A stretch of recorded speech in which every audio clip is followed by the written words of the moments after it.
नमस्कार, मैं हूं अंजना और आप देख रहे हैं जज्बात 24। चलिए बढ़ते हैं एक खास खबर की ओर। भारतीय गठबंधन की बैठक आज मुंबई में। लोगो अनावरण का विरोध एजेंडे में क्या है 10 पॉइंट। गुरुवार को अपनी अनौपचारिक बैठक में विपक्षी दलों ने चुनाव मोड में आने और 2024 के लोकसभा चुनावों में एनडीए से मुकाबला करने की योजनाओं में तेजी लाने का फैसला किया। विपक्ष का भारतीय राष्ट्रीय विकासात्मक समावेशी गठबंधन या INDIA 11 सदस्यों की एक समन्वय समिति की घोषणा करने की संभावना है, जो प्रमुख विपक्षी दलों से होंगे और ब्लॉक के लिए एक लोगो का अनावरण करने के लिए तैयार हैं, क्योंकि 28 गैर भाजपा दल शुक्रवार को मुंबई के ग्रैंड हयात होटल में एक अनौपचारिक बैठक करेंगे।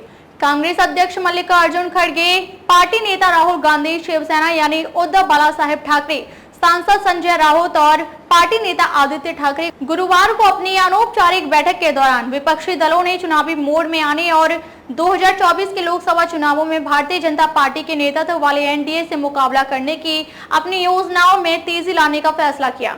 कुछ शीर्ष नेताओं ने सीट बंटवारे को अंतिम रूप देने और कुछ हफ्तों में एक संयुक्त एजेंडा लाने की तत्कालीनता पर भी जोर दिया।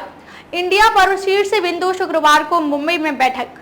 इंडिया ब्लॉक द्वारा शुक्रवार को सुबह 10:30 बजे के आसपास अपने लोगों का अनावरण करने की संभावना है।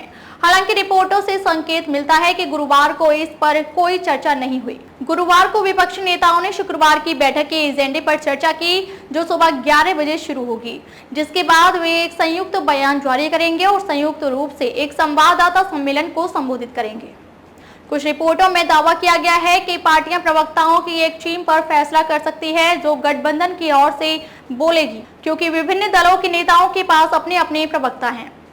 गुरुवार की अनौपचारिक बैठक में यह भी निर्णय लिया गया कि चर्चा के बाद एक समन्वय समिति का गठन किया जाएगा। इंडिया ब्लॉक द्वारा शुक्रवार को सुबह 10:30 बजे के आसपास अपने लोगों का अनावरण करने की संभावना है। हालांकि रिपोर्टों से संकेत मिलता है कि गुरुवार को इस पर कोई चर्चा नहीं हुई। गुरुवार को विपक्षी नेताओं ने शुक्रवार की बैठक के एजेंडे पर चर्चा की, जो सुबह 11 बजे शुरू होगी, जिसके बाद वे एक संयुक्त बयान जारी करेंगे और संयुक्त रूप से एक संवाददाता सम्मेलन को संबोधित करेंगे। कुछ रिपोर्टों में दावा किया गया है कि पार्टियां प्रवक्ताओं की एक टीम पर फैसला कर सकती है, जो गठबंधन की ओर से बोलेगी, क्योंकि विभिन्न दलों के नेताओं के पास अपने अपने प्रवक्ता हैं। गुरुवार को अनौपचारिक बैठक में यह भी निर्णय लिया गया कि चर्चा के बाद एक समन्वय समिति का गठन किया जाएगा, जिसमें कम से कम 4 उप समूह शामिल होंगे, जिनमें एक गठबंधन के संयुक्त कार्यक्रम की योजना बनाने के लिए, दूसरा कार्य योजना तैयार करने और सामाजिक प्रबंधन के लिए होगा। समाचार एजेंसी PTI ने बताया कि मीडिया और सत्तारूढ़ राष्ट्रीय जनतांत्रिक गठबंधन या एनडीए से मुकाबला करने के लिए अनुसंधान और डेटा विश्लेषण पर इसके अलावा संयुक्त अभियानों और रैलियों की रूपरेखा तैयार करने के लिए एक उप समितियां भी गठित की जाएंगी। शुक्रवार को विपक्षी गठबंधन के लिए संयोजक बनाने पर भी चर्चा हो सकती है। पश्चिम बंगाल की मुख्यमंत्री ममता बनर्जी ने कथित तौर पर विपक्षी सभा से कहा कि गठबंधन को 2 अक्टूबर तक अपना घोषणा पत्र जारी करना चाहिए, जबकि उनके दिल्ली समकक्ष अरविंद केजरीवाल ने अगले महीने के अंत तक लोकसभा चुनावों के लिए पार्टियों के बीच सीट बंटवारे को अंतिम रूप देने का आह्वान किया।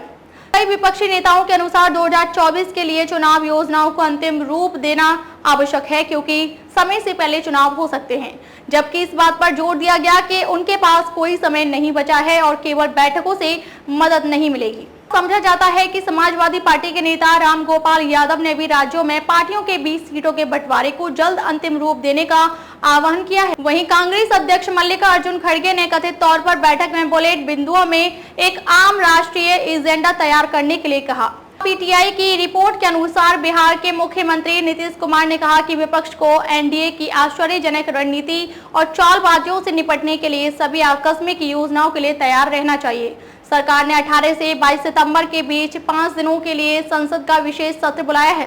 खड़गे पूर्व पार्टी प्रमुख सोनिया गांधी और राहुल गांधी, एनसीपी प्रमुख शरद पवार, शिवसेना यानी UBT अध्यक्ष उद्धव ठाकरे, तृणमूल कांग्रेस प्रमुख बनर्जी, आप संयोजक केजरीवाल, राजद सुप्रीमो लालू प्रसाद, तमिलनाडु के मुख्यमंत्री MK स्टालिन, नेशनल कॉन्फ्रेंस के फारूक अब्दुल्ला और उमर अब्दुल्ला, PDP प्रमुख महबूबा मुफ्ती, CPI यानी MK सीताराम येचुरी, CPI के D राजा, CPI यानी ML दीपांकर भट्टाचार्य, बिहार के उप मुख्यमंत्री तेजस्वी प्रसाद, उत्तर प्रदेश के पूर्व मुख्यमंत्री और एसपी अध्यक्ष अखिलेश यादव, आरएलडी के अनौपचारिक वार्ता में अन्य लोगों के अलावा जयंत चौधरी ने भी भाग लिया। खबरों में अब तक लिए बस इतना ही। फिर होगी आपसे मुलाकात एक ऐसी ही खास खबर के साथ। तब तक लिए नमस्कार और देखते रहिए जज्बा 24।